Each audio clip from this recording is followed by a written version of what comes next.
Rebirth of my cold king rebirth 5 शाम का वक्त। हवेली, बीकानेर। प्रियांश की ये कहने पर कि रक्षित कोई लड़की लेकर आया है, शिवन्या हैरानी से उसकी तरफ देख रही थी। ऋषि प्रियांश को घूरने लगता है तो प्रियांश उसकी नजरों को इग्नोर कर देता है।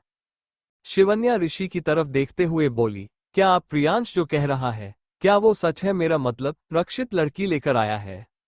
रक्षित गहरी सांस लेकर बोला, रक्षित को बीमारी है। शिवन्या अपनी आंखें बड़ी करके बोली, बीमारी? कैसी बीमारी? प्रियांश शिवन्या की तरफ देखते हुए बोला, ज्यादा डेंजरस नहीं है, नॉर्मल है। जैसे हमारे तुम्हारे उम्र में हमें इंटीमेट होने का मन करता है ना, लेकिन रक्षित को ज्यादा करता है।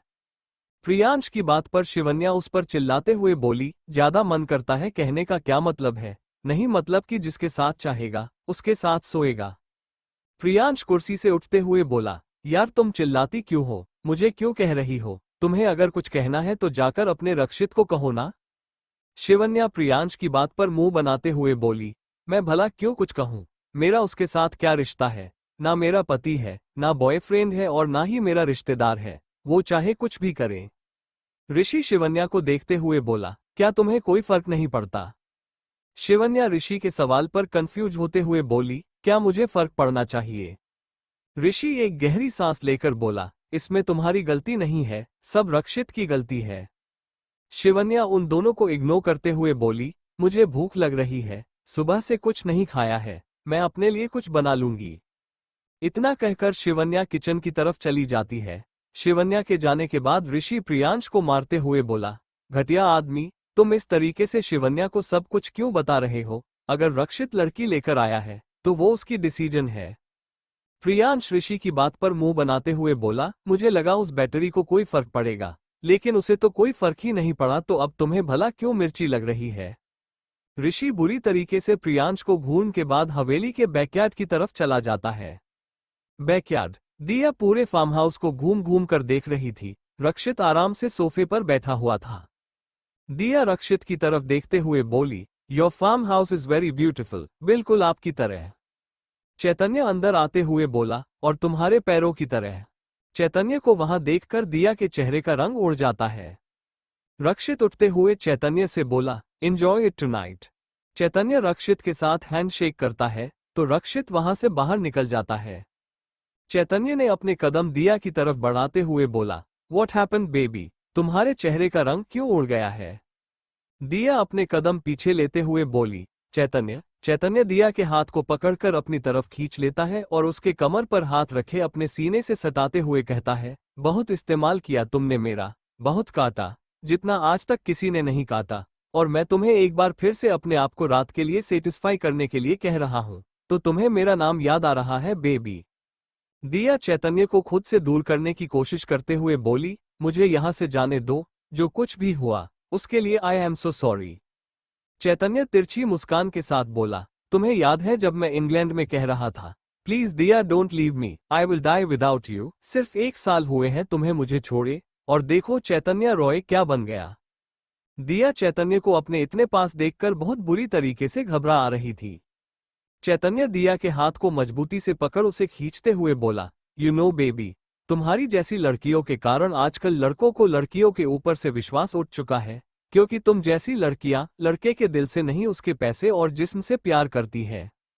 दिया अपने आप को छुड़ाने की कोशिश करते हुए बोली, मुझे माफ कर दो Chaitanya, please let me out of here. Chaitanya Diya को बिस्तर पर धकेलते हुए बोला, अरे, जो तुम मेरे बॉस के साथ करने आई थी, मेरे साथ करने में दिक्कत जा रही है तुम्हें? पहले जो करने आई थी वो तो कर लो। दिया बिस्तर से उतरने की कोशिश करती है तो चैतन्य दरवाजा अंदर से बंद कर देता और अपने कदम दिया की तरफ बढ़ा देता है। इधर रक्षित जब फार्म हाउस से बाहर आता है तो देखता है ऋषि उसी की तरफ आ रहा था। रक्षित हवेली की तरफ अपने कदम बढ़ाते हुए बोला, आज मेरा मूड नहीं था, इसलिए मैंने उसे छोड़ दिया। ऋषि एक नज़र फार्म हाउस को देखने के बाद रक्षित के साथ हवेली की तरफ जाते हुए बोला, रक्षित मुझे तुमसे कुछ बात करनी थी। रक्षित रुककर ऋषि की तरफ देखते हुए बोला, देखो सूरज ढल रहा है, रात हो रही है। ऋषि बादल की तरफ देखता है और रक्षित से कहता है, मुझे लग रहा है कि तुम बदल रहे हो। रक्षित तिरछी मुस्कान के साथ बोला, व्हाट अ जोक, तुम्हें लगता है मैं बदल रहा हूं? हमें यहाँ पर आए 3 दिन हो चुके हैं, तुम्हें क्या बदलाव नजर आया मुझ में ऋषि माथुर? ऋषि रक्षित की बात पर बोला, तुम शिवन्या के साथ होते हो तो तुम्हारी बीमारी कंट्रोल में रहती है। रक्षित फिर से अपने कदम हवेली की तरफ बढ़ा देता है तो ऋषि भी उसके पीछे पीछे आ जाता है। रक्षित जब अंदर आता है तो देखता है शिवन्या फ्रूट्स काट रही थी। रक्षित शिवन्या की तरफ अपने कदम बढ़ाते हुए बोला, डियर सपोली, लगता है कि तुम्हारे पैर बिल्कुल ठीक है। शिवन्या रक्षित की आवाज पर अपना सिर उठा उसे देखते हुए बोली, तुम यहाँ क्या कर रहे हो? प्रियांश ने कहा कि तुम लड़की लेकर आए हो बैकयार्ड में, मुझे लगा था तुम पूरी रात वहीं रहोगे। रक्षित शिवन्या की आंखों में देखते हुए बोला, क्या तुम्हें कोई फर्क नहीं पड़ता अगर मैं किसी और के साथ रहता? शिवन्या रक्षित की आंखों में देखते हुए बोली, मुझे कोई फर्क नहीं पड़ता। रक्षित तिरछी मुस्कान के साथ बोला, गुड। शिवन्या ऋषि से बोली, भाई मैंने आपके लिए भी फ्रूट्स काटे हैं। रक्षित रूट्स में रखे चाकू को उठा लेता है तो शिवन्या रक्षित की तरफ देखते हुए कहती है, मैंने तुम्हारे लिए भी काटे हैं। रक्षित शिवन्या के बगल में बैठते हुए बोला, तो चलो खिलाओ मुझे। विशाखा आकर शिवन्या की प्लेट से सेब स्लेस उठाकर रक्षित को खिलाते हुए बोली, उस बैटरी से क्या कह रहे हो, मुझसे कहो। रक्षित विशाखा को कमर से पकड़कर अपने लैप पर बैठा लेता है और उसके कमर पर हाथ रखते हुए कहता है, तो चलो खिलाओ। विशाखा रक्षित को सेब खिलाने लगती है। शिवन्या उन दोनों को देखने लगती है तो शांतनु आते हुए कहता है, दिल में आग लग रही है ना? थोड़ा दर्द भी हो रहा होगा, लेकिन होता है। शांतनु की बात पर सभी लोग उसकी तरफ देखने लगते हैं। ऋषि शांतनु को घूरते हुए बोला, तुम ना अपनी ये बकवास बंद करके रखा करो। शांतनु शिवन्या को आइसक्रीम देते हुए बोला, तुम्हारे लिए। शिवन्या जल्दी से शांतनु के हाथ से आइसक्रीम लेकर बोली, थैंक यू सो मच, लेकिन तुम्हें कैसे पता चला कि मुझे खाने का मन कर रहा है? शांतनु बिना किसी एक्सप्रेशन के बोला, मेरी कोई गर्लफ्रेंड नहीं है, लेकिन जो मुझे खाने को मन करता है, हो सकता है वो तुम्हें भी खाने को मन करता हो, इसलिए मैं तुम्हारे लिए ले आया। शिवन्या शांतनु की बात पर मुस्कुराते हुए बोली, तुम बहुत अच्छे। ये कहते कहते शिवन्या रुक जाती है क्योंकि रक्षित उसे बहुत बुरी तरीके से घूर रहा था। शांतनु रक्षित की तरफ देखते हुए बोला, मैंने शेफ बुला लिया है, अब रात के डिनर के लिए हम लोग को दिक्कत नहीं होगी। रक्षित शांतनु की बात पर अपना सिर हिलाकर बोला, मेरे कमरे में मेरा डिनर ले आना। फिर विशाखा को खुद से दूर कर शिवन्या के हाथ को पकड़कर बोला, मुझे तुमसे कुछ बात करनी है सपोली। शिवन्या रक्षित की बात पर बोली, मुझे भूख लगी है। रक्षित शिवन्या को देखते हुए बोला, भूख तो मुझे भी लगी है, तो चलो कमरे में। इतना कहकर रक्षित शिवन्या को खींचते हुए अपने साथ कमरे की तरफ ले जाता है। विशाखा उन दोनों को जाता हुआ नफरत से देखती है। शांतनु कुर्सी पर बैठते हुए कटाक्ष भरी आवाज में बोला, आंखों में किसी और का चेहरा फिर भी दिल में अपनी जगह बनाना चाहती हो, लेकिन शायद तुम भूल जाती हो रक्षित राजवंश के पास दिल नहीं है।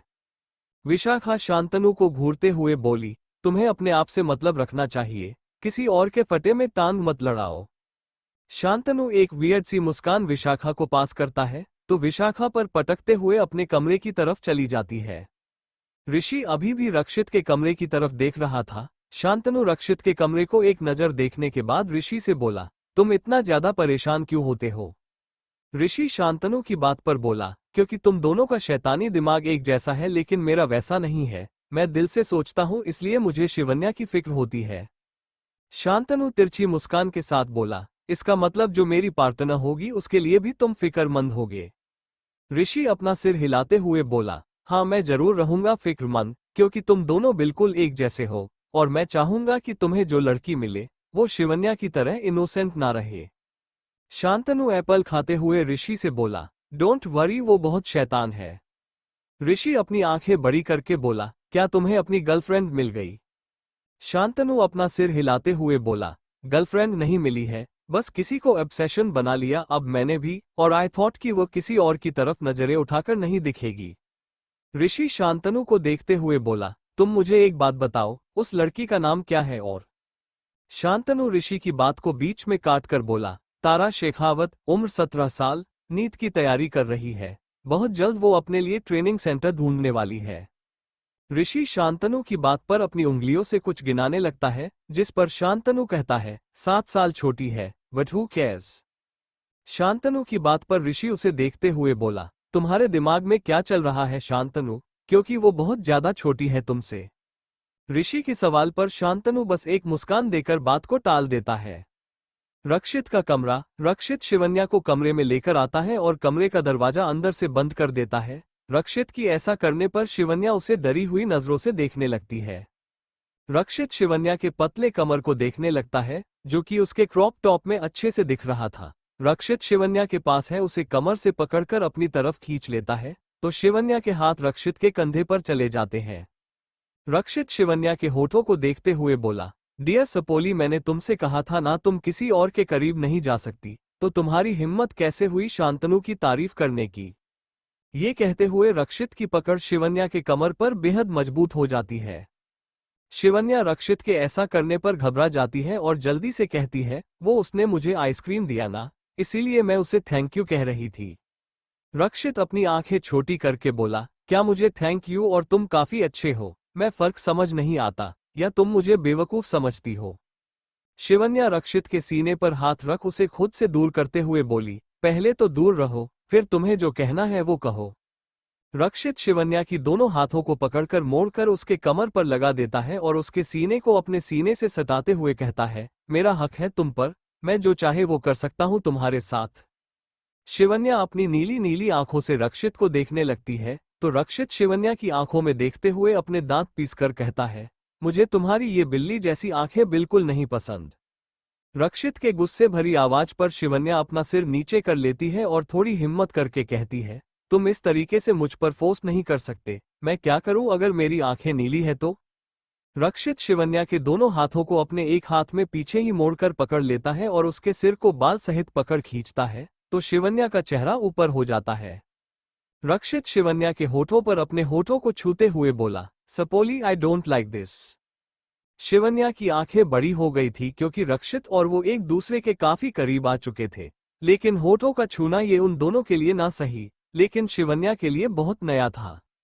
रक्षित शिवन्या के गर्दन को पीछे से पकड़कर उसके होठों पर अपने होंठ रख देता है। शिवन्या तो बर्फ की तरह जम जाती है।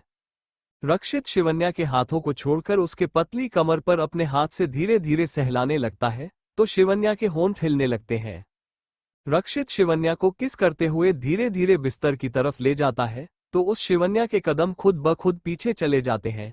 रक्षित शिवन्या को धीरे से बिस्तर पर गिरा उसके ऊपर आ जाता है और उसके दोनों हाथों को पकड़कर सिर के ऊपर रख उसके होठों को पैशनेटली स्मूच करने लगता है। शिवन्या अपनी आंखें बंद करे रक्षित के किस को एंजॉय कर रही थी। रक्षित शिवन्या के कमर पर अपने हाथ चलाते हुए अपने हाथ ऊपर की तरफ ले जाने लगता है, जिस पर शिवन्या अपनी आंखें खोल रक्षित के हाथ को पकड़ लेती है। रक्षित किस करते हुए शिवन्या को नजरें उठाकर देखता है, तो शिवन्या रक्षित के हाथ को छोड़ देती है। रक्षित शिवन्या के निचले होंठ को लगातार शक करते हुए शिवन्या के चेस्ट पर अपने हाथ से प्रेस करता है, तो शिवन्या का मुंह खुल जाता है। रक्षित अपना एक पैर शिवन्या के पैरों पर रख उसके चेस्ट को प्रेस करते हुए अपने दूसरे हाथ से शिवन्या के जॉलाइन को सहलाने लगता है। शिवन्या की आंखें एक बार फिर बंद हो जाती है। रक्षित के होठों पर एक हंसी आ जाती है और वो शिवन्या से दूर हो जोर जोर से हंसने लगता है। रक्षित के हंसने की आवाज पर शिवन्या अपनी आंखें खोलकर रक्षित की तरफ देखती है, जो कि उस पर ही हंस रहा था। रक्षित शिवन्या पर हंसते हुए बोला, हा, यू वर एंजॉयिंग माई किस अ लॉट, चंपू। रक्षित के ऐसा कहने पर शिवन्या की आंखों में नमी तैर जाती है। रक्षित शिवन्या के चेहरे को देखते हुए कहता है, अरे अरे अरे, रोना बंद करो, तुम मेरी किस को इतना एंजॉय कर रही थी। Have you ever seen your face in the mirror, तुम मेरी टाइप की नहीं हो। शिवन्या रक्षित क्या ऐसा कहने पर रोते हुए वॉशरूम की तरफ भाग जाती है। रक्षित उसे जाता हुआ देखकर तिरछा मुस्कुराता है और मिरर में खुद को देखने लगता है। रक्षित खुद को देखते हुए बोला, डियर सपली, तुम्हारे खुद पर कॉन्फिडेंस को मैं इतना जीरो कर दूंगा कि तुम चाहे कितनी ही खूबसूरत क्यों ना लगो, तुम्हारा कॉन्फिडेंस खुद ब खुद गिर जाएगा। इतना कहते हुए रक्षित के चेहरे पर एक तिरछी मुस्कान आ जाती है। इधर शिवन्या मिरर में खुद को देख रही थी, उसकी आंखें बिल्कुल लाल हो चुकी थी। शिवन्या अपने होठों को रगड़ते हुए गुस्से से बोली, मेरा दिमाग खराब हो गया है क्या, जो मैं उसके जैसे राक्षस को अपने करीब आने दे रही हूँ। हो क्या रहा है मुझे, मैं क्यों चाहकर भी उसे खुद से दूर नहीं कर पाती। भाई प्लीज आ जाओ, मुझे यहाँ से ले जाओ। ये कहते हुए शिवन्या शावर ऑन करके नीचे खड़ी हो जाती है। रात का वक्त रक्षित अपना डिनर कर कमरे में आता है, तो देखता है शिवन्या कमरे में नहीं थी। रक्षित वॉशरूम के दरवाजे पर जाकर बोला, सपोली, तुम छोटे बच्चे की तरह नाराज नहीं हो सकती। शिवन्या रक्षित की बात का कोई जवाब नहीं देती। रक्षित दरवाजा कई बार खटखटाता है, लेकिन शिवन्या कोई जवाब नहीं देती, जिस पर रक्षित नॉक घुमाकर वॉशरूम के अंदर आता है तो उसके कदम रुक जाते हैं। रक्षित के सामने शिवन्या बेहोश पड़ी हुई थी और उसके कलाई से खून आ रहा था। रक्षित एक व्यंग भरी मुस्कान के साथ बोला, लोग वही काम क्यों करते हैं जो मुझे गुस्सा दिलाता है। ये कहकर रक्षित आगे बढ़ता है और शिवन्या को अपनी बाहों में उठा लेता है। शिवन्या के कपड़े गीले थे। रक्षित शिवन्या को अपनी बाहों में उठाए वॉशरूम से बाहर आता है और उसे बिस्तर पर सुला देता है और सबसे पहले उसके हाथ का बैंडेज कर एक इंजेक्शन उसे लगा देता है, फिर उसके कपड़े चेंज कर देता है। रक्षित कुछ देर शिवन्या को घूरता है, लेकिन उसकी आंखों में पहली बार एक नफरत थी। शायद शिवन्या के सुसाइड करने की कोशिश की कारण थी, लेकिन रक्षित कुछ नहीं कहता और कमरे से बाहर चला जाता है। रक्षित जब कमरे से बाहर नीचे आता है तो ऋषि रक्षित को अकेले देखकर कहता है, तुमने शिवन्या को क्या कहा? वो खाना खाने की नहीं आई। और रक्षित ऋषि की बात को बीच में काट कर बोला, वो सो चुकी है और बेहतर होगा कि तुम भी जाकर सो जाओ। मुझे कुछ जरूरी काम है, तो मैं तुमसे बाद में बात करता हूँ। इतना कहकर रक्षित हवेली से बाहर चला जाता है। ऋषि जाते हुए रक्षित को देखकर बोला, तुम्हारी आंखों में गुस्सा था रक्षित, कुछ तो अलग सा था। इतना सोचते हुए ऋषि अपने कमरे की तरफ चला जाता है। इधर रक्षित की कार आकर एक सुनसान रेगिस्तान में रुकती है। रक्षित कार से बाहर आता है तो वो जगह बिल्कुल सुनसान थी, क्योंकि रात हो चुकी थी। रक्षित आकर रेत पर अपने घुटनों के बल बैठ जाता है। उसकी आंखों के सामने एक बार फिर से शिवन्या का वो चेहरा और उसकी हालत आ रही थी। रक्षित की आंखें बुरी तरीके से लाल हो गई थी। तभी उसके कानों में एक आवाज आने लगती है, ओ सजन ले गया तू मेरा मन। रक्षित उठकर इधर उधर देखने लगता है, लेकिन उसे कोई नजर नहीं आ रहा था। रक्षित गुस्से से बोला, बाहर आओ। ल लाला। तभी एक लड़का रक्षित के बगल से होते हुए आगे जाता है और एक लड़की दौड़ते हुए उसे आकर गले लगा लेती है। वो लड़का उसके होठों पर हल्का चुमकर कहता है, तुमसे कोई नहीं प्यारा, तुमसे कोई नहीं प्यारा, लो कह दिया हमने ओ यारा। दीवाना कहो या कहो दीवानापन। रक्षित उन दोनों की तरफ अपने कदम बढ़ा देता है, लेकिन वो दोनों एक दूसरे में ऐसे गुम थे मानो उन्हें दुनिया जहां की कोई खबर ही ना हो। ओ सजन ले गया तो मेरा मन। वो लड़की उस लड़के को धक्का देकर आगे की तरफ दौड़ जाती है तो वो लड़का उसे देखते हुए कहता है, क्या हाले दिल था तुमसे मिलने से पहले, कितने तन्हा कितने हम अकेले। तुमने मिलके वो दर्द जगाया, चैन में भी चैन न आया। लड़की उस लड़के की बात पर हंसते हुए बोली, यारा मैं भी दीवानी हो गई, तुझे में खो गई। लड़का फिर से आकर उस लड़की को अपनी तरफ खींच लेता है और दोनों एक साथ डांस करते हुए एक दूसरे में फिर से खो रहे थे। तेरे बिन नहीं अपना गुजारा, लो कह दिया हमने ओ यारा। दीवाना कहो या कहो दीवानापन। लड़की अपने साथ वाले लड़के को छोड़कर रक्षित के पास उसके चेहरे पर उंगली चलाते हुए बोली, ओ सजन ले गया तू मेरा मन। ओ सजन ले गया तू मेरा मन। रक्षित उस लड़की के हाथ को हटाने लगता है तो वह लड़का आकर उस लड़की को अपनी तरफ खींचकर उसके सीने पर से चूमते हुए उसके ठुड्डी तक चुमता है और आगे कहता है, तेरी दीवानगी में ऐसा है आलम, हो जाए जो भी तुम्हें पाना है जानम। धड़कनों में अपनी छुपा के ले जाएंगे तुम्हें तुमसे चुरा के। लड़की थोड़ा सा उस लड़के से दूर होकर उसके चारों तरफ घूमते हुए बोली, सौदा तुझसे इस दिल का कर लिया साथिया। लड़का उस लड़की को इशारा करते हुए बोला, हमें तेरी मोहब्बत ने मारा, लो कह दिया हमने ओ यारा। दीवाना कहो या कहो दीवानापन।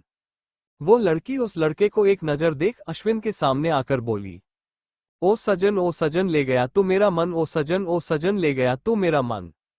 ओ सजन ले गया तू मेरा मन। ओ सजन ले गया तू मेरा मन। रक्षित उस लड़की के हाथ को पकड़ लेता है, लेकिन वो लड़की रेत की तरह उड़ जाती है। रक्षित अपनी आंखों में नमी लिए जोर से चीखता है, श्री।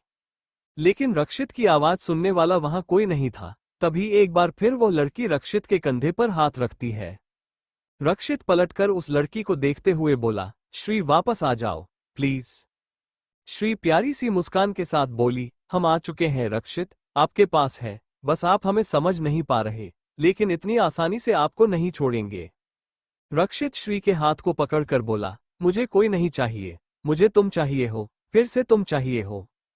श्री रक्षित से अपना हाथ वापस लेते हुए बोली, जिस दिन हम आपके जुनून से मोहब्बत बन जाएंगे उस दिन हम वापस आ जाएंगे रक्षित, अलविदा। इतना कहते हुए श्री फिर से रेत की तरह गायब हो जाती है। रक्षित अपनी मुट्ठी मजबूती से बंद करके बोला, तुम चाहे कुछ भी कर लो, मैं नहीं बदलूंगा। एक बार फिर अपने दिल से चलते नहीं हारूंगा, कभी मोहब्बत नहीं करूंगा। इतना कहकर रक्षित अपनी गाड़ी में बैठकर वहां से फुल स्पीड में निकल जाता है। सुबह का वक्त, बीकानेर हवेली। बैकयार्ड। दिया की नींद खुलती है। उसे अपने शरीर में तेज दर्द महसूस हो रहा था। दिया उठकर बैठ जाती है तो उसकी नजर चैतन्य पर जाती है, जो कि सिर्फ पैंट पहने वहां पर रखे सोफे पर बैठा हुआ था। चैतन्य दिया को देखकर तिरछी मुस्कान के साथ बोला, how are you feeling my ex girlfriend.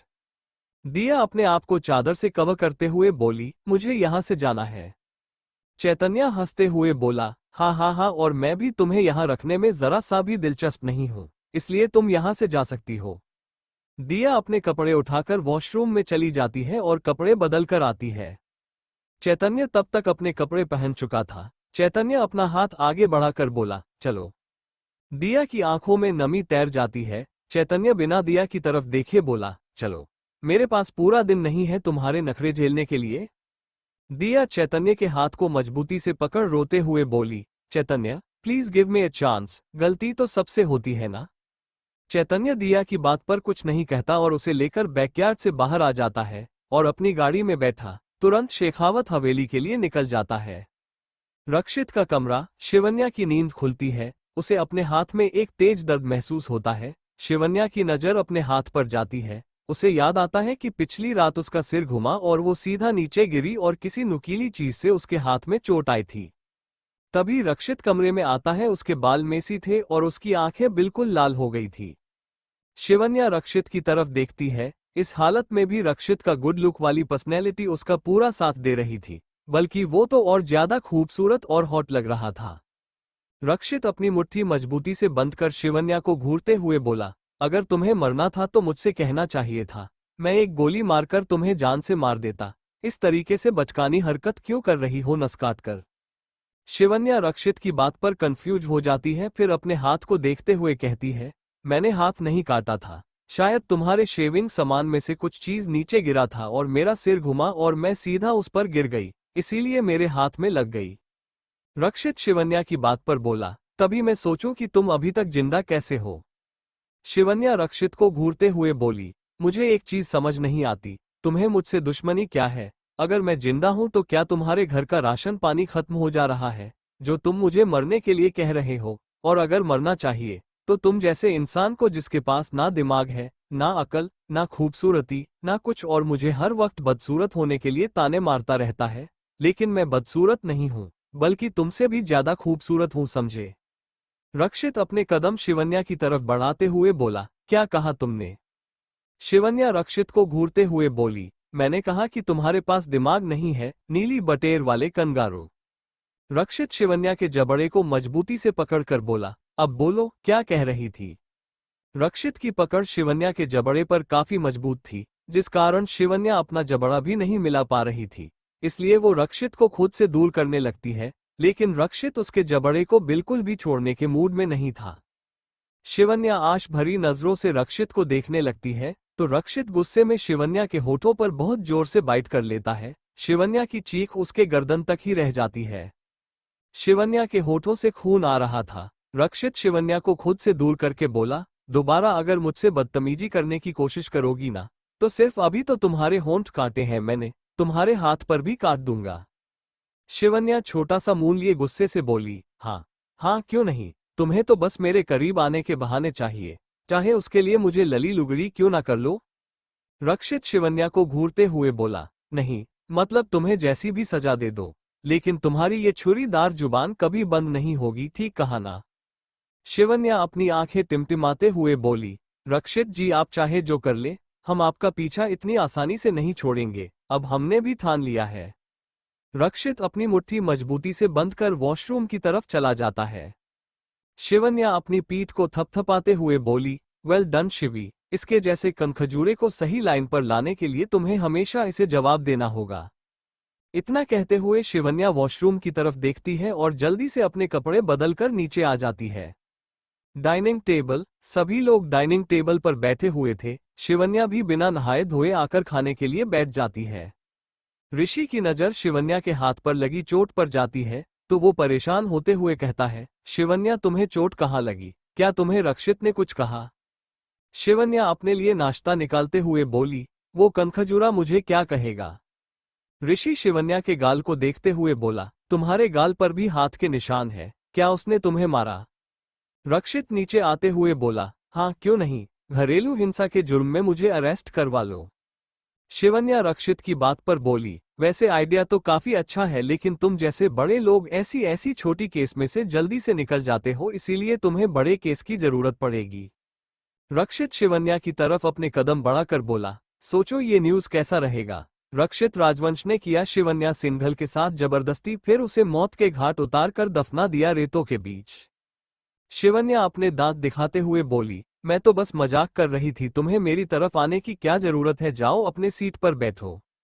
रक्षित अपने नाक सिकुड़ते हुए बोला, मुझे बदबू आ रही है, तुमसे जाओ, नहा कराओ। प्रियांश शिवन्या को देखते हुए बोला, या तुम कितनी गंदी हो शिवन्या, तुम नहाकर नहीं आए हो, चलो जाओ नहा कर आना। ऋषि प्रियांश को डांटते हुए बोला, उसने रात को कुछ नहीं खाया था और तुम तो गले तक खाना खाकर गए थे, फिर भी सुबह होते ही यहाँ पर आ गए, पर उस बेचारी को डांट रहे हो सिर्फ इसलिए क्योंकि उसने शावर नहीं लिया। रक्षित ऋषि को घूरते हुए बोला, तुम हद से ज्यादा इस सपोली की साइड नहीं ले रहे हो। ऋषि रक्षित की बात पर बोला, हाँ मैं ले रहा हूं क्योंकि जरूरी। रक्षित ऋषि की बात को बीच में काट कर बोला, मैंने कल रात को संजना को सपने में देखा, तुम दोनों काफी खुश नजर आ रहा है तेरे साथ में, लेकिन अचानक वो तुम्हें छोड़कर चली गई। रक्षित के ऐसा कहने पर ऋषि के चेहरे की जो थोड़ी चमक थी वो गायब हो जाती है, जिसे शिवन्या अच्छे से देख लेती है और रक्षित को धमकाते हुए कहती है, अगर तुमने भाई के किसी भी कमजोर पॉइंट को टारगेट करने की कोशिश की तो मैं ये गरम गरम सूप तुम्हारे मुंह पर उड़ेल दूंगी। रक्षित अपनी भौहें सिकुड़ कर बोला, आर यू सीरियस, और तुम्हारा हाथ में तोड़ दूंगा। शिवन्या बिना किसी डर के बोली, और मैं अपने भाई का साथ देने से पहले एक बार भी नहीं सोचा कि अगर तुमने उन्हें और ज्यादा हट करने की कोशिश की तो। तभी एंट्रेंस से आवाज आती है, हो क्या रहा है यहाँ पर? रक्षित बिना देखे बोला, गुड मॉर्निंग मॉम और आपका स्वागत है बीकानेर में। सभी लोग डाइनिंग टेबल से खड़े हो जाते हैं। विशाखा मुस्कुराते हुए मालिनी के पास जा उसको गले लगाकर बोली, मैंने आपको बहुत मिस किया आंटी। मालिनी विशाखा की बात पर मुस्कुराते हुए बोली, मैं तुम्हारे अंकल से लड़ झगड़ कर उन्हें भी अपने साथ लेकर बीकानेर आ चुकी हूँ और अब हम साथ में एंजॉय करेंगे, और अब मैंने सोच लिया है कि तुम्हारी और रक्षित की सगाई। रक्षित मालिनी की बात को बीच में काट कर बोला, मैंने अपने लिए विशाखा से भी ज्यादा खूबसूरत और समझदार लड़की ढूंढ लिया, इसलिए मुझे नहीं लगता कि विशाखा इस लायक है कि वो मुझसे शादी करे। मालिनी रक्षित की बात पर उसे देखते हुए बोली, तुम कहना क्या चाहते हो रक्षित, और कौन है वो लड़की जिसे तुम पसंद करके अपनी बीवी बनाना चाहते हो? मैं भी उससे मिलना चाहती हूँ। रक्षित मालिनी की बात पर शिवन्या की तरफ इशारा करते हुए बोला, इससे मिलिए, ये शिवानिया सिंघल, सिंघल कॉर्पोरेशन के सीईओ मिस्टर शिवाय सिंघल की बेटी, जिसे मैं पसंद करता हूँ। शिवन्या, जो कि अभी भी कंफ्यूजन है, मालिनी को देखते हुए जूस पी रही थी। उसके मुंह से सारा जूस बाहर आ जाता है और वो जोर जोर से खांसने लगती है। मालिनी एक नज़र शिवन्या पर डाल रक्षित से बोली, ये लड़की तुम्हारी पसंद है, तुम्हारा दिमाग खराब हो गया है रक्षित।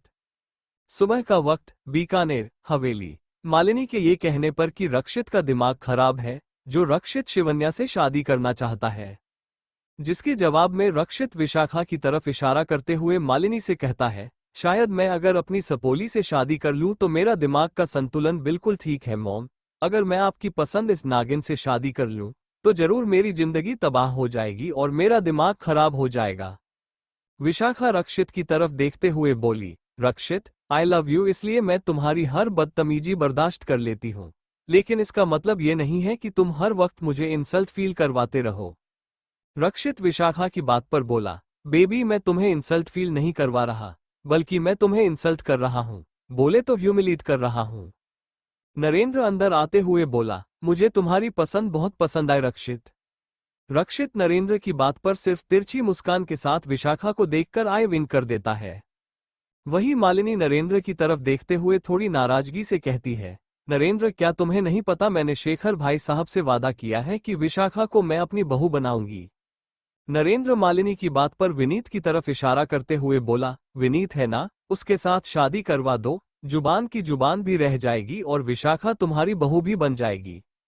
विनीत विशाखा की तरफ देखकर मुंह बनाते हुए बोला, इससे शादी करने से अच्छा मैं जिंदगी भर कुंवारा ना मर जाऊं। दिशा मालिनी की तरफ देखते हुए बोली, मॉम फैमिली फ्रेंड समझकर हम लोग इसके साथ यहाँ पर घूमने चले आए। इसका मतलब ये नहीं है कि हम इसमें अपना रिश्तेदार देखते हैं। विशाखा उन सब लोगों की बात पर शिवन्या को नफरत भरी नजर से घूरते हुए उसके पास जाकर बोली, सब तुम्हारे कारण हो रहा है, मैं तुम्हें जान से मार दूंगी। इतना कहकर विशाखा शिवन्या के गले पर चाकू उठाकर रख लेती है कि अचानक चट की आवाज के साथ विशाखा जमीन पर थी और उसका हाथ टूट गया था।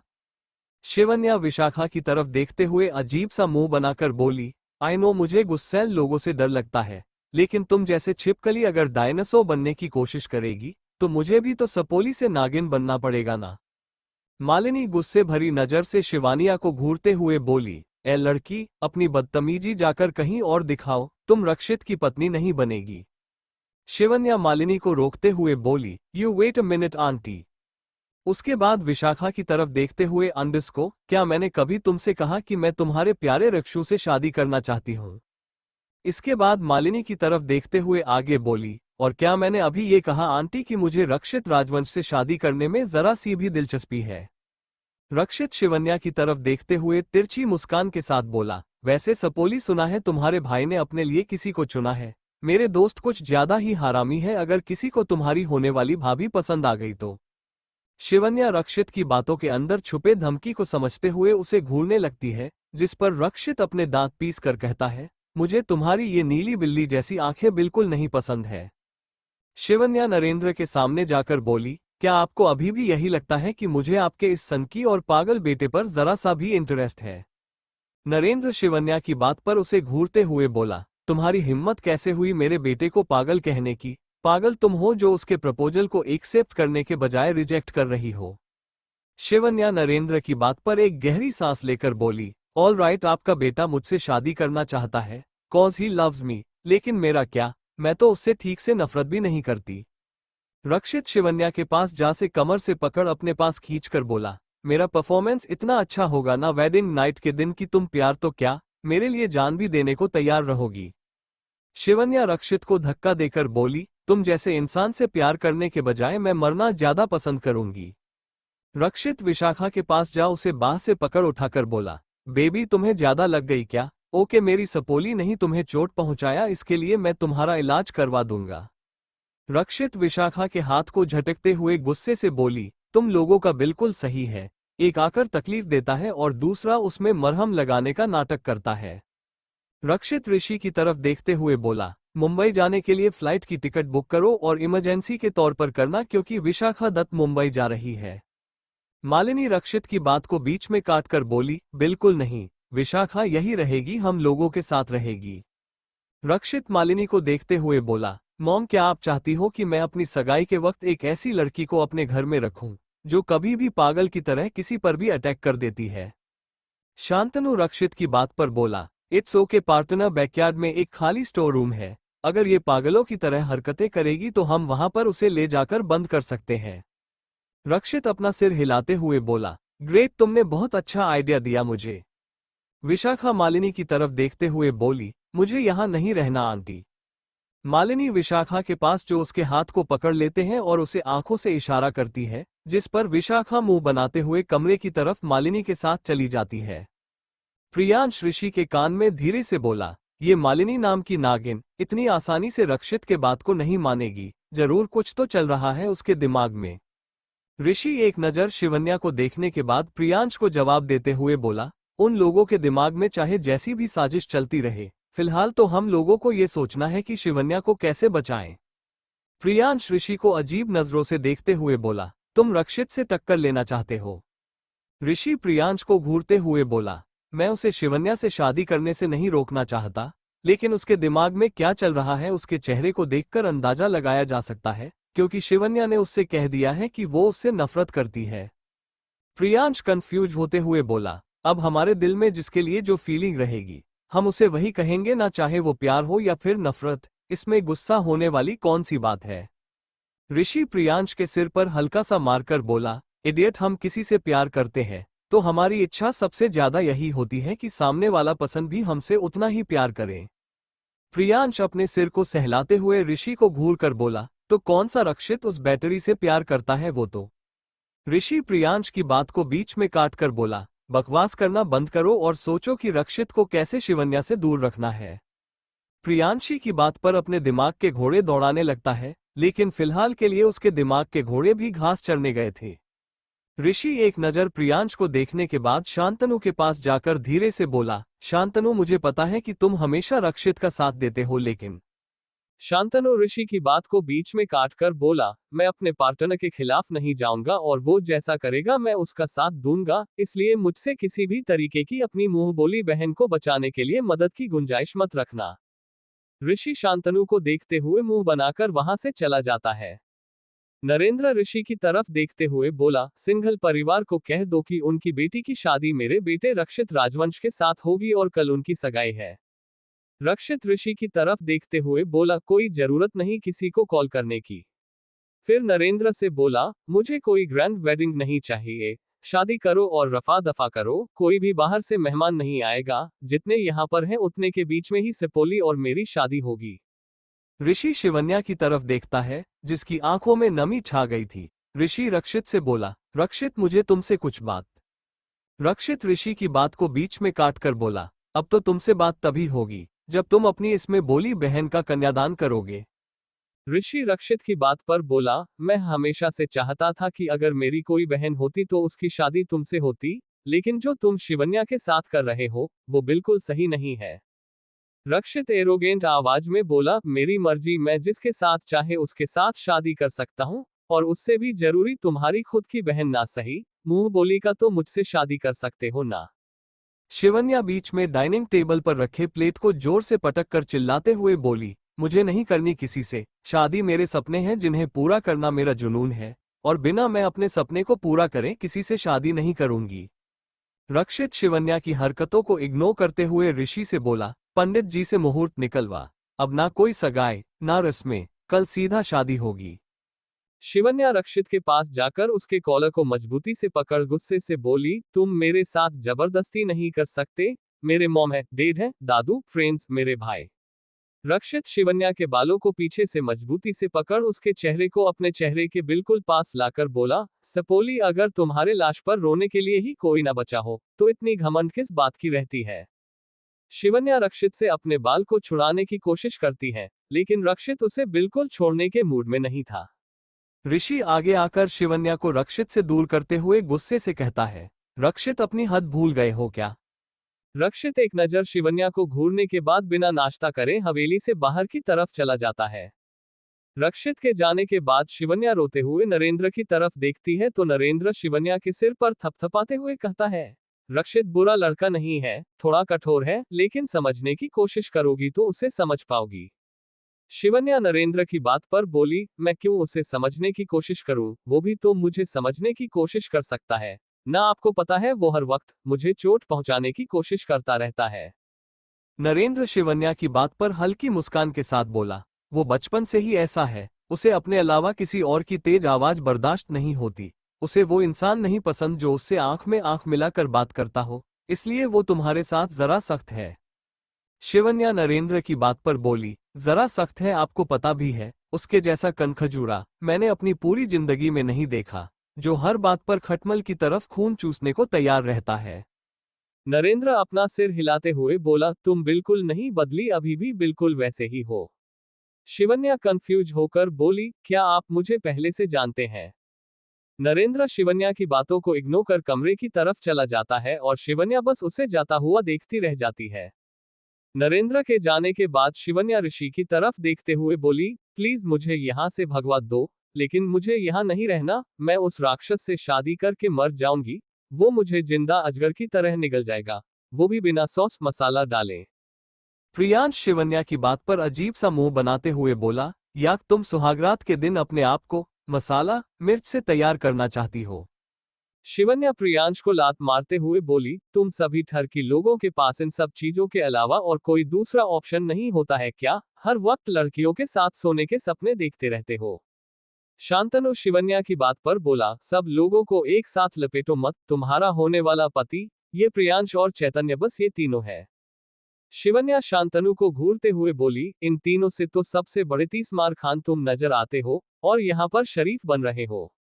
शांतनु शिवन्या की बातों को इग्नोर करते हुए हवेली से बाहर चला जाता है, जैसे उसे कोई फर्क ही ना पड़ा हो। शिवन्या अपने पैर पटकते हुए कमरे की तरफ चली जाती है। अब उसका पहला मिशन बन गया था, शादी से कैसे छुटकारा दिलाना। प्रियांश इधर उधर देखते हुए बोला, मैं जरा कंफ्यूज्ड हूँ, क्योंकि बैटरी शादी नहीं करना चाहती और हमारा राक्षस शादी करने के मूड में आ चुका है, तो बैटरी हमारी लेडी बॉस बनने वाली है। ऋषि प्रियांश के बाल को खींचकर वहां से अपने कमरे की तरफ चला जाता है। प्रियांश अपने बालों को सेट करते हुए बोला, कितने गंदे हैं ये लोग, छोटे बच्चे को हमेशा सताते रहते हैं। इतना कहकर प्रियांश वहां से दूसरी तरफ चला जाता है। यूनिवर्सिटी, शांतनु की कार आकर सीधा यूनिवर्सिटी के बाहर रुकती है। इस वक्त तक लंच का ब्रेक चल रहा था, इसलिए काफी सारे स्टूडेंट्स बाहर थे। शांतनु वहां पर खड़े एक लड़के से बोला, एक्सक्यूज मी। वो लड़का शांतनु के पास आकर बोला, जी कहिए, कुछ काम था। शांतनु उस लड़के की तरफ 500 रुपए का नोट बढ़ाते हुए बोला, तारा शेखावत, जो भी इंफॉर्मेशन है तुरंत बोलो। वो लड़का 500 रुपए को एक नजर देखने के बाद शांतनु से बोला, कुछ कम नहीं है, इतने में तो मैं बस ये बताऊंगा कि वो बीएससी फर्स्ट ईयर की स्टूडेंट है। शांतनु दो 500 रुपए के नोट और ऐड करते हुए बोला, कोई बॉयफ्रेंड है उसका। लड़का सारे पैसे लेने के बाद इशारा करते हुए बोला, इस जैसी लड़की का कोई बॉयफ्रेंड होने से अच्छा वो चुल्लू भर पानी में डूबकर मर जाए।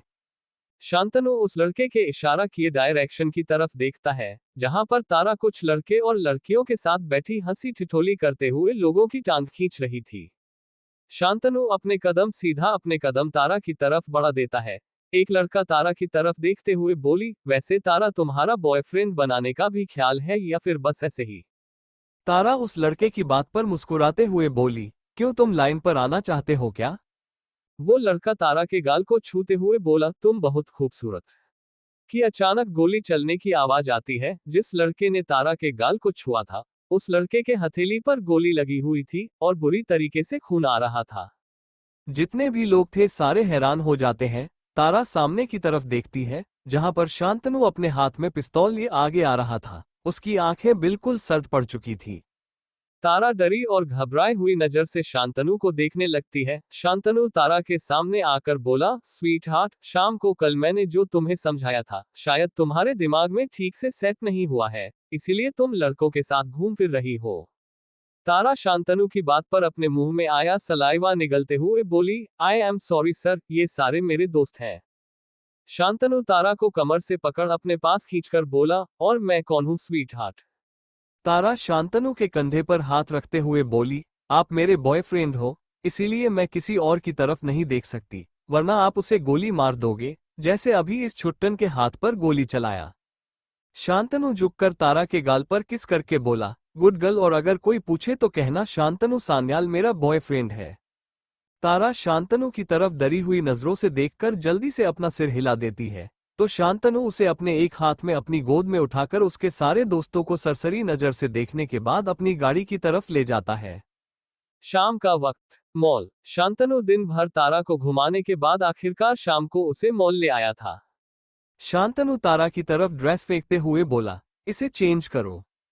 तारा उस ड्रेस को देखती है, जो कि उसके थाई तक आने वाली थी, जिस पर तारा शांतनु से कहती है, मुझे ऐसे कपड़े पहनने नहीं पसंद। शांतनु तारा की तरफ देखते हुए बोला, मैंने तुम्हें पब्लिक में पहनने के लिए नहीं कहा है स्वीट हार्ट, मैंने कहा कि तुम ये कपड़े पहन कर आओ। तारा शांतनु की बात पर मुंह बनाती है और चेंजिंग रूम की तरफ चली जाती है। शांतनु तब तक अपने लिए कपड़े देखने लगता है। कुछ देर बाद तारा उस ड्रेस को पहनकर बाहर आती है। शांतनु दरवाजा खुलने की आवाज पर उस तरफ देखता है, तो उसकी नजर तारा पर चली जाती है।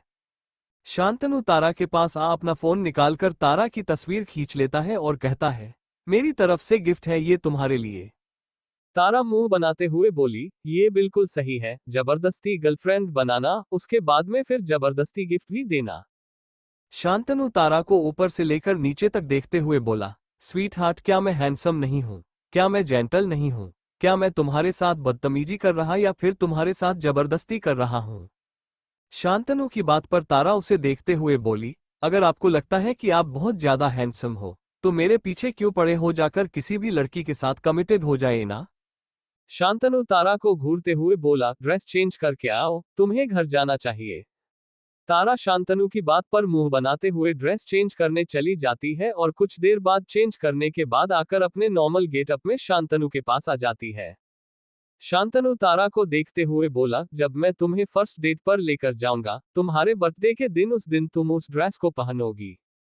तारा शांतनु की बात पर जल्दी से बोली, मैं अपना बर्थडे आपके साथ क्यों मनाने लगी, मैं अपनी फैमिली के साथ मनाऊंगी।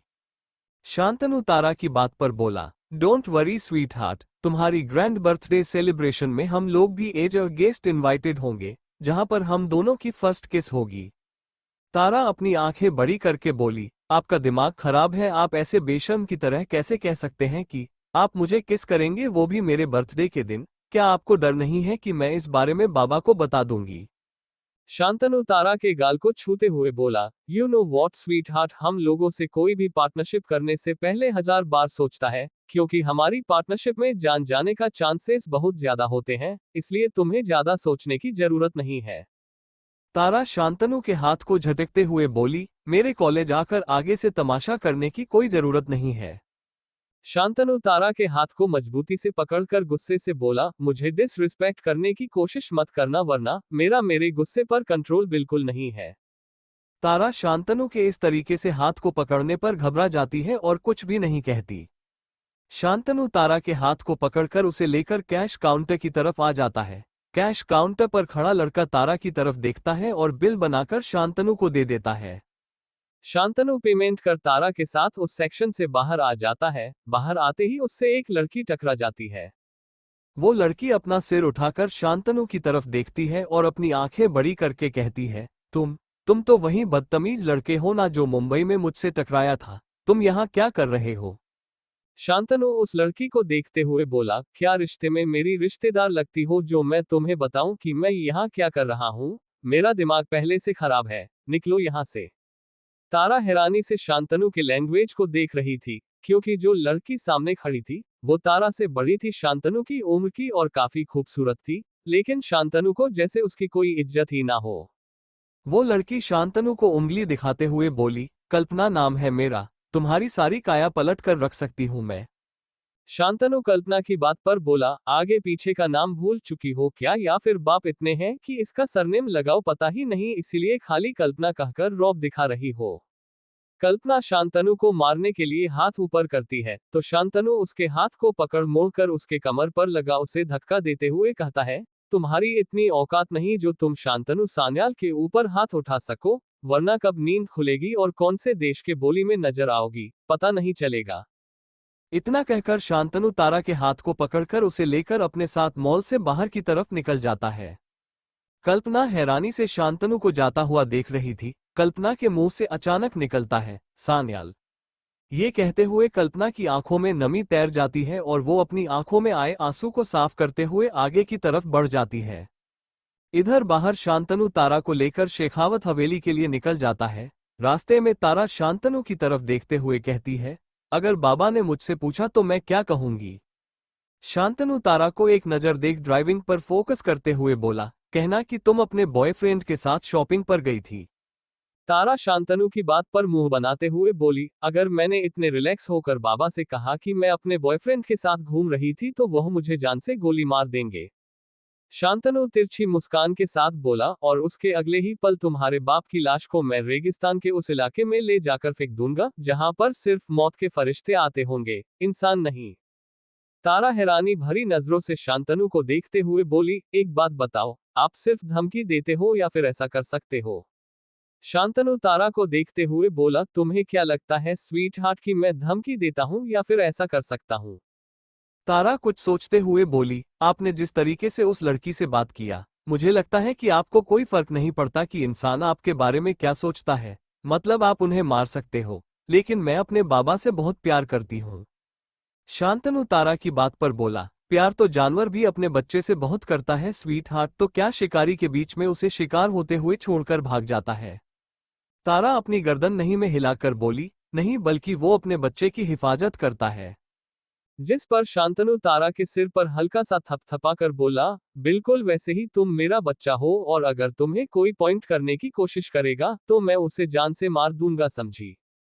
तारा अपनी गर्दन हिला देती है तो शांतनु कुछ देर में गाड़ी शेखावत हवेली के बाहर रोकता है और तारा के हाथ को पकड़कर कहता है, चलो तुम्हारे पापा की सारी मिसअंडरस्टैंडिंग क्लियर कर देते हैं। तारा शांतनु की बात पर कंफ्यूज होकर उसकी तरफ देखती है तो शांतनु तारा के साथ साथ हवेली के अंदर आ जाता है। रघुवीर परेशान होकर हॉल में टहल रहे थे क्योंकि शाम हो चुकी थी और तारा अभी तक कॉलेज से बाहर नहीं आई थी। शांतनु अंदर आते हुए बोला, हेलो मिस्टर शेखावत। रघुवीर शांतनु की आवाज पर सिर उठाकर उसकी तरफ देखते हैं और तारा को उनके साथ देखकर तारा पर चिल्लाते हुए कहते हैं, तारा, आपके कॉलेज का छुट्टी हुए 4 घंटे हो चुके हैं और आप अभी आ रही हैं, कहाँ थी आप?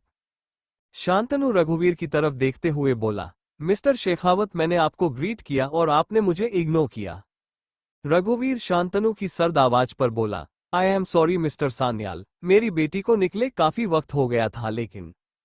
शांतनु रघुवीर की बात को बीच में काटकर बोला, आपकी बेटी मेरे साथ थी, इसलिए आपको जो भी सवाल करना है मुझसे कीजिए।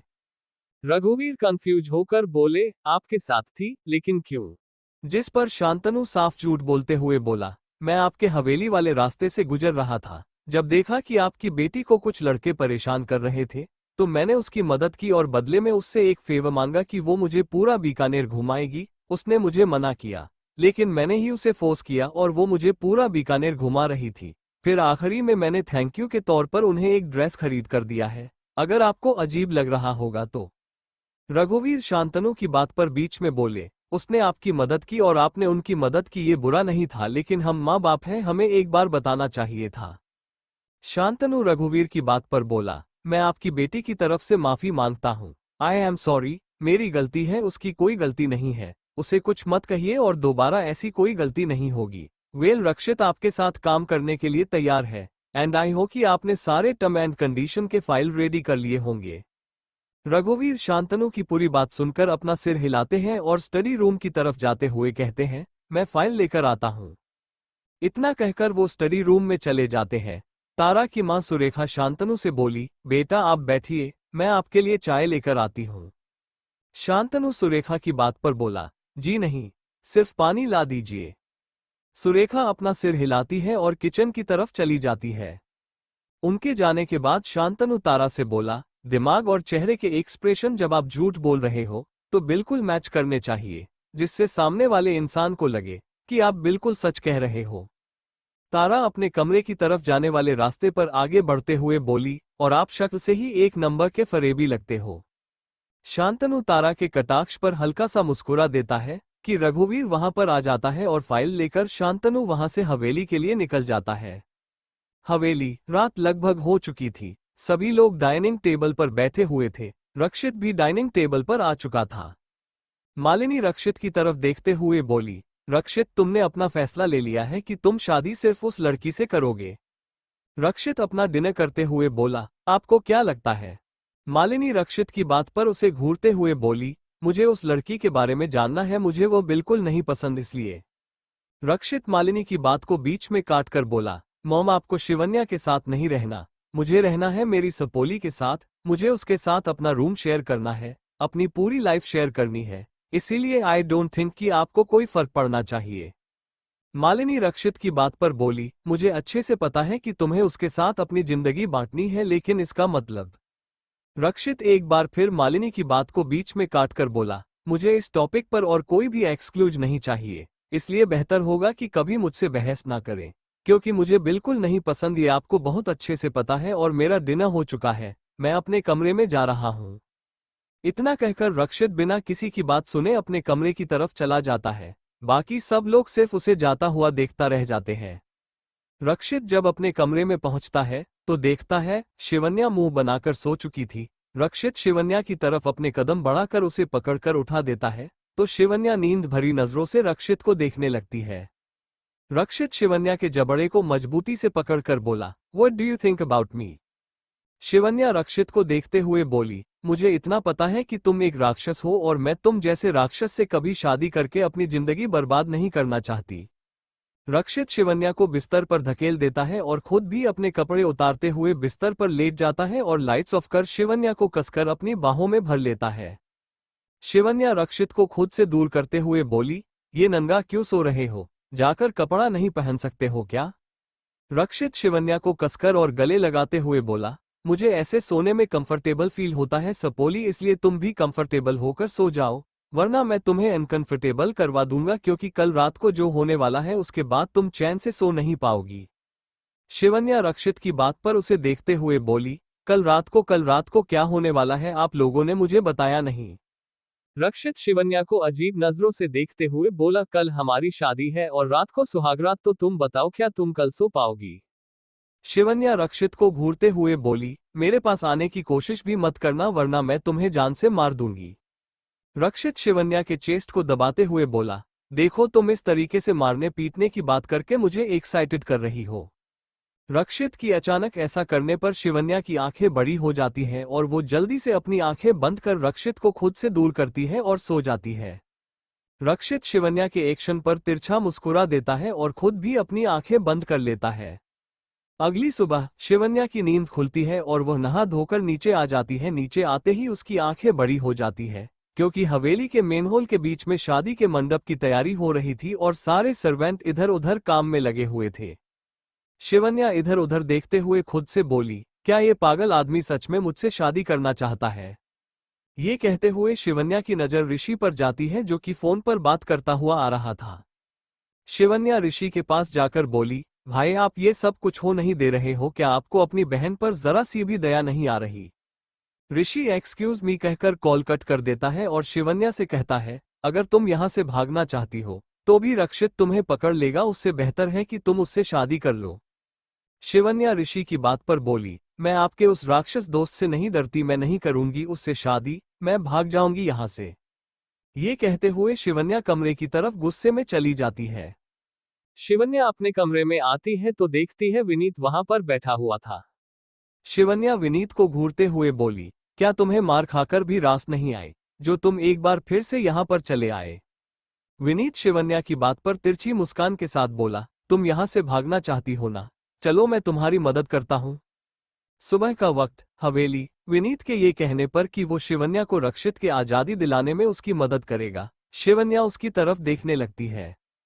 विनीत खुद को देखता हुआ पाकर बोला, मैं मजाक नहीं कर रहा, मैं सच कह रहा हूँ, तुम्हारी मदद करूंगा और मेरी मदद के बदले तुम पर डिपेंड करता है कि तुम मुझ पर कितना यकीन करती हो। शिवन्या विनीत की बात पर व्यंग भरी मुस्कान के साथ बोली, यकीन तुम पर 0.00% भी नहीं। विनीत शिवन्या की बात पर बोला, ओह मुझे पता नहीं था कि मैं इतना बुरा हूँ, अगर मुझे पता होता तो शायद मैं तुम्हारी नजरों में थोड़ा अच्छा बनने का दिखावा कर सकता था। शिवन्या विनीत को घूरते हुए बोली, पहले तो तुम इस कमरे से बाहर निकलो वरना अगर रक्षित आ गया। विनीत शिवन्या की बात को बीच में काटकर बोला, देखा तुम्हारी हर बोली रक्षित से शुरू होकर रक्षित पर खत्म होती है और तुम उससे दूर भागना चाहती हो। शिवन्या अपना मुक्का विनीत को दिखाते हुए बोली, क्या तुम अपना दांत तोड़वाना चाहते हो? अगर नहीं तो पहली फुर्सत में निकल लो यहाँ से।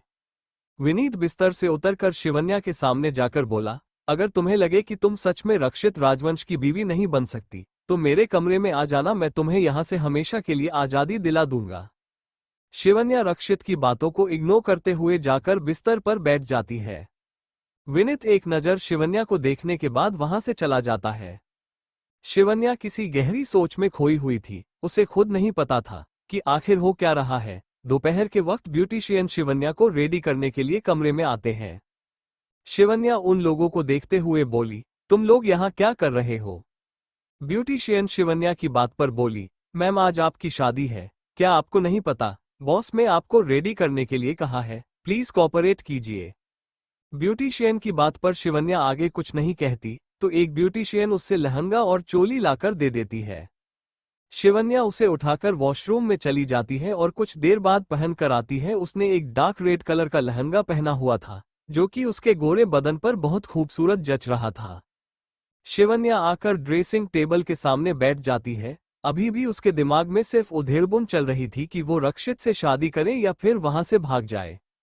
ब्यूटिशियन शिवन्या की तरफ देखते हुए बोली, मैम क्या आप अपना चश्मा निकाल सकती हो? शिवन्या ब्यूटिशियन की तरफ देखते हुए बोली, मुझे ज्यादा खूबसूरत बनाने की जरूरत नहीं है, थोड़े पिंपल और डार्क सर्कल्स दिखने चाहिए। वहां पर खड़ी दोनों ब्यूटिशियन एक दूसरे को देखने लगती है। शिवन्या वो पहली लड़की थी जो ये कह रही थी कि अपनी शादी में वो खूबसूरत ना दिखकर बदसूरत दिखे। उन लोगों को ऐसा लग रहा था जैसे शिवन्या के मानसिक संतुलन में कोई दिक्कत है।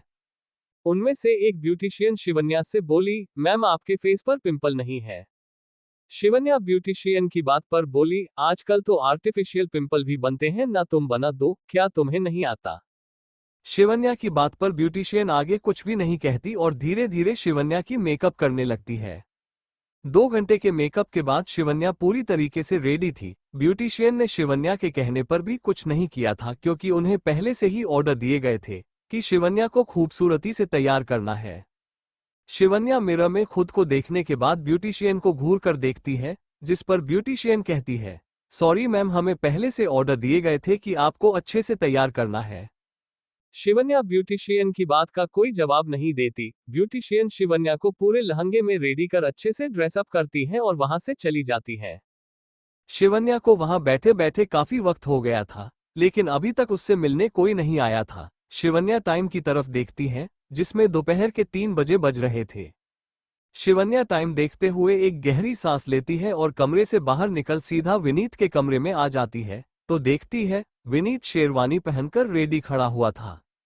विनीत की नजर शिवन्या पर जाती है तो उसकी नजर शिवन्या पर ही ठहर जाती है। शिवन्या खुद को देखता हुआ पाकर बोली, इस तरीके से क्या देख रहे हो। विनीत शिवन्या के पास आ उसके गोल गोल घूमते हुए बोला, सोचा नहीं था कि तुम इतनी खूबसूरत हो।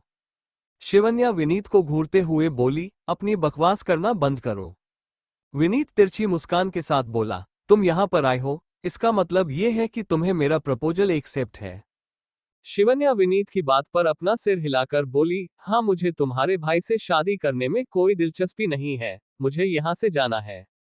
विनीत अपना सिर हिलाकर बोला, मेरे साथ चलो। इतना कहकर भी नहीं आगे आगे चला जाता है और शिवन्या उसके पीछे पीछे आ जाती है। Main hall. Shantanu, Priyansh, Chaitanya, Rishi main hall में बैठे हुए थे। वहां पर नरेंद्र, दिशा और मालिनी भी थे। तभी रक्षित गोल्डन और लाल कलर के कॉम्बिनेशन के शेरवानी में रेडी होकर नीचे आता है।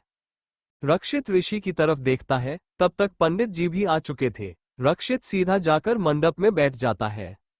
ऋषि और प्रियांश शिवन्या को लेने के लिए कमरे की तरफ चले जाते हैं। कुछ देर बाद ऋषि और प्रियांश शिवन्या को लेकर नीचे आते हैं। सभी लोग शिवन्या की तरफ देखने लगते हैं। रक्षित नजरें उठाकर शिवन्या को देखने के बाद फिर से अग्नि कुंड में जल रहे आग को देखने लगता है। ऋषि और प्रियांश शिवन्या को लाकर रक्षित के बगल में बैठा देते हैं। धीरे धीरे शादी की विधियां आगे बढ़ने लगती है। मालिनी के चेहरे पर एक मुस्कान थी। दिशा मालिनी को मुस्कुराता हुआ देखकर हैरान थी। रक्षित पंडित जी की तरफ देखते हुए बोला, थोड़ा जल्दी कीजिए। पंडित जी रक्षित की बात पर जल्दी जल्दी मंत्र पढ़ने लगते हैं। धीरे धीरे शादी की रस्में आगे बढ़ रही थी। आखिरी में पंडित जी रक्षित और शिवन्या को फेरे के लिए खड़े करवाते हैं। दोनों फेरे के लिए खड़े हो जाते हैं। उनके फेरे खत्म होते हैं और वो लोग फिर से अपने अपने जगह पर बैठ जाते हैं। रक्षित सिंदूर उठाकर शिवन्या के मांग में भर देता है और उसे मंगलसूत्र पहना देता है। पंडित जी उनकी शादी पूरा होते ही बोले, आज से आप दोनों पति पत्नी हैं, जाकर अपने बड़ों का आशीर्वाद ले लीजिए। पंडित जी की बात पर रक्षित और शिवन्या उठकर खड़े हो जाते हैं और दोनों आकर अपने घर वालों का आशीर्वाद लेते हैं। मालिनी शिवन्या के सिर पर हाथ फेर पर बोली, सदा सुहागन रहो। मालिनी की बात पर शिवन्या कुछ नहीं कहती। मालिनी रक्षित की तरफ देखते हुए बोली, सदा खुश रहो। रक्षित एक नजर मालिनी को देखने के बाद शिवन्या के हाथ को पकड़कर बोला, चले विशाखा। दिशा और नरेंद्र हैरानी से उसकी तरफ देखते हैं। घूंघट के पीछे खड़ी विशाखा खुद भी हैरानी से रक्षित की तरफ देखने लगती है। रक्षित विशाखा के घूंघट को निकालकर फेंक देता है और अचानक उसका चेहरा भी बदल जाता है। विशाखा हैरानी से उस लड़के को देखते हुए बोली, अद्वैत। अद्वैत विशाखा के चेहरे को पकड़कर बोला, What happened baby? Why are you scared of me? Vishakha अद्वैत के हाथ को हटाते हुए बोली, तुम यहाँ क्या कर रहे हो? पीछे से आवाज आती है, मैं बताता हूँ। सभी लोग पीछे की तरफ देखते हैं, जहां पर रक्षित अपनी बाहों में बेहोश पड़ी शिवन्या को पकड़े खड़ा हुआ था। रक्षित विशाखा की तरफ आते हुए बोला, क्यों हुआ विशाखा, तुम्हारे चेहरे का रंग क्यों उड़ गया है? अद्वैत खुराना तुम्हारा सबसे पहला आशिक। विशाखा रक्षित को गुस्से में घूरते हुए बोली, मैं इसे जानती भी नहीं। अद्वैत अपने शेरवानी के अंदर से एक कागज उठाकर विशाखा के मुंह पर मारकर बोला, ये है वो पेपर जिसमें हॉस्पिटल के प्रिस्क्रिप्शन है जहां तुमने अबॉर्शन करवाया है।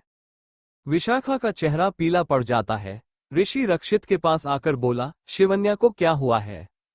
रक्षित ऋषि की बात पर तिरछी मुस्कान के साथ बोला, डर गई है। ऋषि हैरानी से रक्षित को देखते हुए बोला, तुमने? रक्षित ऋषि की बात को बीच में काटकर बोला, ऐसी कोई बात नहीं है जिसने इसकी मदद की, बस उसे बहुत मारा इसके सामने इसलिए बेहोश हो गई है डर में। नरेंद्र रक्षित को देखते हुए बोला, ये सब क्या हो रहा है रक्षित? अद्वैत नरेंद्र की बात पर बोला, मैं बताता हूँ, कल रात को रक्षित ने मुझे कॉल किया था। हम दोनों बचपन से जानते हैं एक दूसरे को, इसलिए मैं यहाँ आ गया फिर। उद्धरण चिन्ह। ये कहते हुए अद्वैत बताना शुरू करता है। पिछली रात रक्षित, शांतनु और चैतन्य स्टडी रूम में बैठे हुए थे और उनके साथ विनय खड़ा होने आईपैड में कुछ दिखा रहा था। रक्षित अद्वैत की तरफ आईपैड में इशारा करते हुए बोला, इस लड़के को यहाँ पर बुलाओ। विनय रक्षित की बात पर बोला, डोंट वरी, मैंने इन्हें पहले भी यहाँ पर बुला लिया है, हो सके तो 1-2 घंटे में वो यहाँ पर आ भी जाएंगे। रक्षित विनय की बात पर अपना सिर हिलाता है और वो लोग अपने अपने काम में लग जाते हैं। कुछ देर बाद वो लोग बैकयार्ड में बैठे हुए थे। अद्वैत रक्षित के सामने बैठा हुआ था। रक्षित अद्वैत की तरफ देखते हुए बोला, तुम्हारे और विशाखा दत्त के रिलेशन के बारे में कुछ कहना चाहोगे? अद्वैत रक्षित की बात पर बोला, आज से 1 साल पहले हम दोनों दूसरे को डेट कर रहे थे, मैं उससे शादी करने वाला था, हम दोनों फिजिकली कनेक्ट है। जब मुझे पता चला कि उसने अबॉर्शन करवा लिया, गुस्से में मैंने उससे सारे रिश्ते तोड़ लिया। रक्षित अद्वैत को घूरते हुए बोला, तुम्हें पता है ना विशाखा कौन है? अद्वैत की आंखें हरे रंग में चमकती हैं, जिसके साथ ही वो रक्षित से कहता है, और तुम्हें भी पता चल गया होगा कि मैं कौन हूँ। रक्षित अद्वैत को देखते हुए अपने दांत पीसकर बोला, आई डोंट नो तुम कौन हो और मैं जानना भी नहीं चाहता। मुझे बस इतना पता है कि हम दोनों एक दूसरे को बचपन से जानते हैं, लेकिन पहचानते बिल्कुल नहीं, इसलिए बेहतर होगा कि तुम विशाखा दत्त को यहाँ से लेकर चले जाओ। अद्वैत रक्षित की बात पर अपने दांत पीसकर बोला, मैं क्यों उसे लेकर जाऊं? मुझे उसके जैसी चुड़ैल को अपने गले बांधने की क्या जरूरत है? रक्षित अद्वैत की बात पर बोला, आर यू सीरियस? वो मेरी जिंदगी बर्बाद कर रही है, हर वक्त मेरे सपोली के पीछे पड़ी रहती है, इसलिए बेहतर होगा कि उसे यहाँ से लेकर चले जाओ। अद्वैत अपने पैर के ऊपर पैर रखकर बैठते हुए बोला, अगर ऐसी बात है तो अपनी सपोली को मुझे दे दो और विशाखा को तुम रख लो। रक्षित अद्वैत के गर्दन को मजबूती से कर लेता है और एक जोरदार घूसा अद्वैत के मुंह पर मारता है, जिस कारण अद्वैत का गाल लाल हो जाता है और वो नीचे गिर जाता है। अद्वैत गुस्से में रक्षित को घूमते हुए बोला, तुम्हारी हिम्मत कैसे हुई मुझे मारने की? तुम्हें पता भी है मैं कौन हूं? अचानक रक्षित एक विशाल काले रंग के साथ में बदल जाता है, जिसकी आंखें बिल्कुल हरी थी। अद्वैत रक्षित को देखकर घबरा जाता है, तो रक्षित आधा सांप के फॉर्म में आकर अपनी पूंछ से अद्वैत को मजबूती से पकड़कर ऊपर उठाते हुए कहता है, तुम्हें पता चला मैं कौन हूं? अद्वैत जल्दी से बोला, मुझे माफ कर दो, मुझे पता नहीं था तुम कौन हो, मैं तुम्हारी मदद करूंगा। रक्षित अद्वैत को छोड़ देता है, जिससे अद्वैत नीचे गिर जाता है। रक्षित ह्यूमन फॉर्म में आकर अद्वैत को घूरते हुए बोला, दोबारा कभी मुझसे बदतमीजी करने की कोशिश करोगे तो जान से जाओगे। रक्षित अद्वैत की बात पर बोला, तुम्हें मेरा रूप लेकर मंडप में बैठना है, पंडित पंडित नहीं होगा, मंत्र शादी वाली नहीं मैयत वाले पढ़े जाएंगे, तुम्हें बस विशाखा के साथ फेरे लेकर सिंदूर और मंगलसूत्र पहनाना है। बाकी टीवी सीरियल्स में भी तो नकली शादियां होती है ना। अद्वैत रक्षित की बात पर आगे कुछ नहीं कहता। फ्लैशबैक एंड सब कुछ बताने के बाद अद्वैत विशाखा को घूरते हुए बोला, तुम्हें लगता है तुम जैसी पिशाचिनी से मैं शादी करूंगा? तुम जैसी औरत से शादी दुनिया का कोई मर्द नहीं करेगा, जो अपने ही बच्चे को मार डाले।